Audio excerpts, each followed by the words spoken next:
नाम नाम नाम क्या रखेंगे अपनी रंगों की दुकान का? Collage of colours. अबे फिरंग, कुछ ऐसा होना चाहिए जो फटाक से मुंह से निकले। तू तो ऐसे खड़ा है जैसे मेरे पीछे वो। तू तो ऐसे खड़ा है जैसे मेरे पीछे वो। ये गाड़ी लॉक कौन करेगा बाबा? ऐसा खुला नहीं छोड़ने का। मैं भाग गया तो। एक जमाना था जब बॉलीवुड में कॉमेडी मूवीज सीरियसली बनती थी, यानी कि ये वो मूवीज हुआ करती थी जो अपने टाइम से आगे भी थी और आज भी इन मूवीज को इतना पसंद किया जाता है कि अगर आप अपने पूरे परिवार के साथ इस फिल्म को यानी कि किसी भी बॉलीवुड की पुरानी कॉमेडी मूवी को लगा दे तो आप जरूर अपने फैमिली के साथ एंटरटेन होंगे और हंसी खुशी जो है अपना जीवन भी बिताएंगे। लेकिन आजकल ऐसा बॉलीवुड की मूवीज में देखने को नहीं मिलता है। इसका बहुत बड़ा एग्जाम्पल रिसेंटली रिलीज हुई भूल भुलैया 3 को देखने के बाद मिल जाता है। इतनी क्रिंज मूवी मैंने शायद ही बॉलीवुड की कोई थिएटर में जाके देखी होगी। इतनी गंदी राइटिंग, इतना गंदा स्क्रीन प्ले, मतलब कोई लॉजिक नहीं, किसी चीज का सेंस नहीं। इतनी वाहियात फिल्म भूल भुलैया 3 रही। बट इंडियन ऑडियंस इतनी ज्यादा डम है कि उन्होंने इस फिल्म को ब्लॉकबस्टर बनवा दिया। बॉलीवुड में कॉमेडी मूवीज की अब इतनी कमी होती जा रही है कि बॉलीवुड में तो लगता है कि आने वाला दौर कॉमेडी का रहेगा ही नहीं, बल्कि आने वाले समय में तो और भी ज्यादा इस तरह की हमें क्रिंज मूवीज बनती दिखाई देगी। लेकिन अब सवाल आ जाता है कि आखिर क्यों बॉलीवुड इंडस्ट्री में कॉमेडी का स्तर इतना गिरता जा रहा है कि हमें एंटरटेन होने के लिए, हंसने के लिए भी पुरानी मूवीज का सहारा लेना पड़ रहा है। पुरानी मूवीज की बात करते हैं, ढोल, धमाल, भूल भुलैया, दे दनादन, हेरा फेरी, फिर हेरा फेरी, ये वो मूवीज हैं जिन्होंने हमारा बचपन बहुत अच्छा बिताया था। लेकिन अब हार्डली ही ऐसी फिल्म कोई बनती है। अब इसके पीछे का क्या कारण है, चलिए उस पर बात कर लेते हैं। लेकिन उससे पहले आप इस वीडियो को लाइक एंड शेयर भी कीजिएगा और चैनल को सब्सक्राइब भी। पहले रीजन की बात करते हैं तो वो है मनी ऑब्सेस्ड।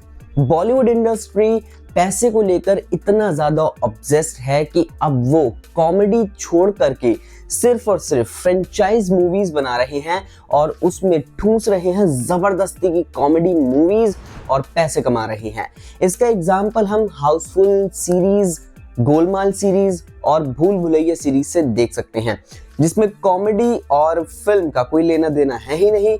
बस किसी भी तरह से बिग स्टार्स को कास्ट करो, उनके बीच में एक ऐसी क्रिंज कॉमेडी डालो जिसे देखने के लिए पब्लिक आ जाए, बस कैसे ना कैसे करके टिकट खरीद ले। स्टार्स के नाम पर, अच्छे गाने के नाम पर, चाहे कुछ भी हो, सिर्फ टिकट खरीद ले और सीट पर बैठ के पूरी पिक्चर देख करके चली जाए।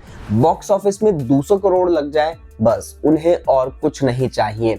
फिल्म आने वाले 10 साल में क्या लोगों को याद रहेगी, नहीं रहेगी, इससे बॉलीवुड के मेकर्स का लेना देना नहीं है। उन्हें सिर्फ अपनी फिल्म को बिकवानी है। भूल भुलैया 3 इसका बहुत बड़ा एग्जाम्पल इसलिए भी है क्योंकि फिल्म में ना तो अच्छे गाने थे, ना इसकी स्टोरी अच्छी थी, ना इसमें एक्टिंग अच्छी थी, क्रिंज कॉमेडी थी। अच्छे एक्टर्स जो राजपाल यादव जैसे हंसाने वाले एक्टर्स थे, वो भी आपको हंसाने में अगर नाकामयाब कर दे तो इसका मतलब आप इस बात से अंदाजा लगा सकते हैं कि कितनी घटिया कॉमेडी जो है इस फिल्म में रही होगी। लेकिन ये फिल्म चली क्यों? क्योंकि ये 2007 की कल्ट क्लासिक भूल भुलैया का इंस्टॉलमेंट है। बस एक भूल भुलैया के नाम पर जो है 2 भूल भुलैया ने रोटी खाई है। अगर आप पिछली जमाने की मूवीज, पिछला जमाना भी नहीं, आज से 20 साल पहले की कॉमेडी मूवीज को भी देखें तो उसमें एक कॉमन चीज थी, वो थी ट्रेजेडी। यानी कि किसी के साथ ट्रेजेडी हुई, उस ट्रेजेडी में से निकली कॉमेडी और उस कॉमेडी को देख करके हम बहुत खुश हुए। लेकिन आजकल की वो ट्रेजेडी भी आपको देखने को मिलती ही नहीं है बॉलीवुड की मूवीज में। ऐसा लगता है कि राइटर्स स्टोरी नहीं लिख रहे हैं, सिर्फ एक प्रोजेक्ट के लिए लाइंस लिख रहे हैं। बिल्कुल, आजकल की कॉमेडी मूवीज नहीं बल्कि प्रोजेक्ट्स हैं और आने वाले टाइम में आपको और भी ज्यादा प्रोजेक्ट्स देखने को मिलेंगे जिसमें एंटरटेनमेंट नहीं, बस बिग स्टार्स होंगे और कुछ 1-2 अच्छे गाने, जिसकी वजह से आप खींचे चले आएंगे थिएटर की तरफ। तो ये पहला रीजन है जिसकी वजह से इंडस्ट्री में आज कॉमेडी मूवीज खत्म होती जा रही है। दूसरे रीजन की बात करते हैं तो वो है लैक ऑफ कॉमेडी एक्टर्स। अगर मैं बहुत ज्यादा पीछे ना जाऊं और 2000 से लेकर के 2010 के बीच की ही बात कर लूं तो इसमें हमें कई कॉमेडी एक्टर्स देखने को मिले, जिसमें हमें परेश रावल जी देखने को मिले, राजपाल यादव देखने को मिले, रितेश देशमुख देखने को मिले। ये कुछ ऐसे नाम थे जिनके कंधों पर कॉमेडी मूवीज चलती थी। ऐसा नहीं था कि ये एक्टर्स जो हैं सिर्फ कॉमेडी ही करते थे, बल्कि ये एक्टर्स डिफरेंट रोल भी करते थे। बट जब ये कॉमेडी जॉनर में आते थे तो इन्हें देख करके एक सुकून मिलता था। आजकल की इंडस्ट्री में अगर आप देखें, आजकल की फिल्मों में एक भी ऐसा कोई एक्टर नहीं है जो स्पेशली कॉमेडी जॉनर बहुत अच्छे से कर सके। आजकल हर कोई हर फिल्म कर रहा है, लेकिन कोई उसकी एक स्पेशलिटी है ही नहीं।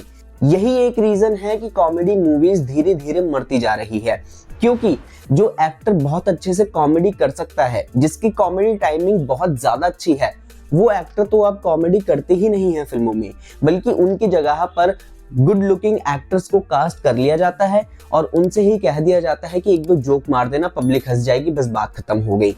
लेकिन ऐसा होता नहीं है। जब भी आप मूवीज में कॉमेडी करवाने की कोशिश कर रहे हैं किसी एक्टर से, तो ये भी पता होना चाहिए कि उसकी कॉमेडी टाइमिंग कैसी है। इसमें सबसे बड़े किंग तो खिलाड़ी ही हैं, जिन्होंने 2000 से लेकर के 2010 के बीच इतनी ज्यादा कॉमेडी मूवीज की कि उनकी कॉमेडी टाइमिंग इतनी शानदार हो गई कि वो बहुत ही नेचुरल लगने लगे थे। अक्षय कुमार की कॉमेडी टाइमिंग हमें गरम मसाला में सबसे ज्यादा देखने को मिलती है, जहां पर इतने सारे सीन्स आ जाते हैं जहां अक्षय कुमार को शायद वो डायरेक्टर ने भी नहीं बताए होंगे और वो उनके अंदर से ही निकला होगा। तो अंदर से निकलने वाली कॉमेडी क्या आज की फिल्मों में आपको देखने को मिलती है? एब्सोल्युटली नॉट, बिल्कुल नहीं देखने को मिलती है। ये वो एक कारण है जिसकी वजह से आज बॉलीवुड में कॉमेडी का स्टैंडर्ड बहुत गिर गया है। तो यार ये थे वो रीजंस जिसकी वजह से कॉमेडी मूवीज का हश्र बुरा होता जा रहा है बॉलीवुड में। लेकिन इसमें हम सिर्फ प्रोड्यूसर्स या मेकर्स की गलती नहीं कह सकते, इंडियन ऑडियंस की भी इसमें बहुत ज्यादा गलती है, क्योंकि उन्होंने ही ऐसी कॉमेडी मूवीज को चुना है। वो देखने ही ये क्रिंज मूवीज जाती है। बॉलीवुड में 2024 में भी कई कॉमेडी मूवीज, अच्छी कॉमेडी मूवीज रिलीज हुई है, लेकिन उन्हें उतना सपोर्ट नहीं दिया गया जितना भूल भुलैया 3 जैसी घटिया फिल्म को दिया गया है। अगर इतना ही सपोर्ट इंडियन ऑडियंस उन कॉमेडी मूवीज को भी दे दे जिसमें सिचुएशनल कॉमेडी है, ट्रेजेडी पर एक अलग कॉमेडी देखने को मिल जाती है, तो फिर अच्छा लगेगा देखने में भी। अच्छी फिल्मों को सपोर्ट करने की बजाय क्रिंज कॉमेडीज को सपोर्ट किया जा रहा है।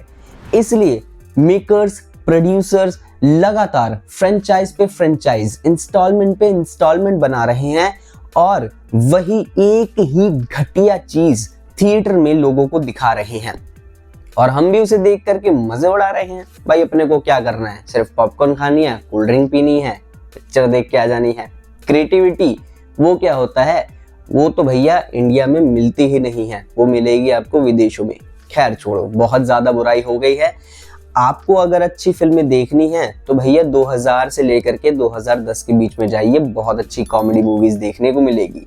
इस एरा में उम्मीद मत कीजिएगा। वीडियो अच्छी लगी हो तो लाइक एंड शेयर कीजिएगा, बात से सहमति रखते हैं तो कमेंट कीजिएगा और चैनल को सब्सक्राइब भी जरूर कीजिएगा।